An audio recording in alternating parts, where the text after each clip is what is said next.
சேர்ந்து விட்டான் என்ன சேர்ந்து விட்டதும் கிடையாது அண்ணா.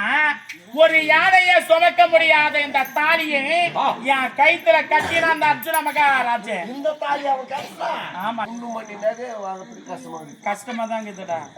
ஆமா, 1,50,000 கோயிலுக்கு சவரம். ஆமா, இதெல்லாம் போட்டு தெருவுக்கு வராதுமா பொம்பளை பசங்க. ஏன் என்ன ஒரு நகை போறது 10 பேர் மக்க மனுஷன் பார்க்கணும். ஒரு தெருவில் சுத்தனா எம்மா இவ்வளவு நகையாடி வச்சுக்கிறானு ஒரு 10 என் சக்காத்தி பேசுறது. 2 பேர் ஹெல்மெட் மாட்டின்னு அவன் போறான் ரோட்ல போறானே. என்ன சும்மா வேறப்பா நகை பார்த்து 2 வாட்டி உன்ன பாலா பண்ண 3வது வாட்டி முறுக்கிறாங்க. பின்னாடி ஏற்றி பிடிச்சாலும் கைக்கு வந்து ஓடி போறான் முடிக்கணும். அது வரல அந்த வண்டி பின்னாடி நாய் மாதிரி வச்சு 1 கிலோமீட்டர் 2 கிலோமீட்டர் கூட வச்சிருந்துதான். வாடாயம்மா போட்டுக்க வானான்னு சொல்ல அவங்க வேலை வாங்கிக்கணும். வச்சு ஆடு பிடிச்சா குட்டி போடுது, மாடு பிடிச்சா கண்ணு போடுது, கோழி பிடிச்சா முட்டை போடுது, துட்டு கொடுத்தா வட்டி போடுது. இந்த நகை நட்டு போச்சு யாருமே சுமக்க முடியாத இந்த தாலி என் கைத்துல கட்டினானோ இந்த தாலி பாரம் தாங்காமல் நான் தலை குளிந்துடுச்சேன்.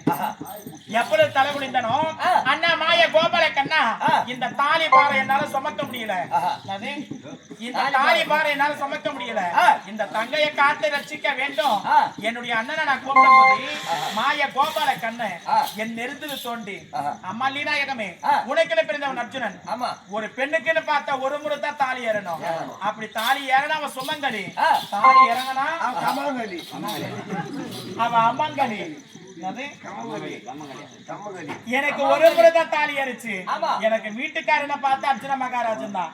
அன்னைக்கு ஒரே ஒரு இரவு மட்டும் என் கூட இருந்து பயந்து ஓடணும் தான். இது வரைக்கும் என் வீட்டை தெரியும் பார்க்கல. அண்ணா நான் கர்ப்பம் தரித்தது என் வீட்டுக்காருக்கு தெரியாது. நான் 5ஆம் மாசத்துல ஜடதச்சரி என் வீட்டுக்காருக்கு தெரியாது. 9ஆம் மாசத்துல சீமந்தம் பண்ணது என் வீட்டுக்காருக்கு தெரியாது. 10ஆம் மாசத்துல நான் புள்ள பெத்தது என் வீட்டுக்காருக்கு தெரியாது.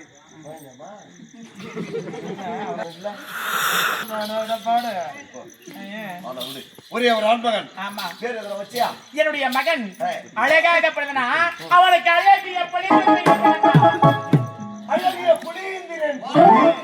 அப்படி பொழிந்திர பெயர் வைத்து அண்ணா என்னுடைய மகன் பள்ளி சாலை படித்துக் கொண்டு வருகிறான். முறைச்ச பார்த்தாலும் என்னுடைய மகனுக்கு ஏதொன்று குறையும் கிடையாது. எப்படி எந்த ஒரு குறையும் கிடையாது. சீரு சிறப்பு சந்தோஷமாகவே இந்த தாயிடத்தில் அவன் வாழ்ந்து கொண்டு வருகிறான். இருந்தாலும் மற்ற விளக்கம் ஓடி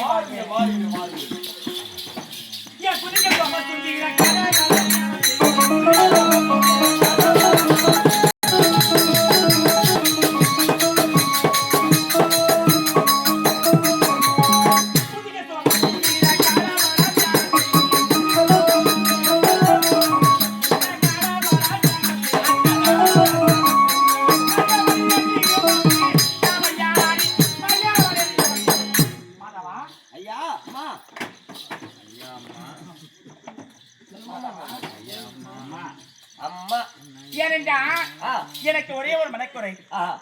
இத்தனை நாளா என் கூட இருந்த பிள்ளை அவன் எங்க போனானோ அவன் ஏத போனான்டா என் முள்ள காணண்டா.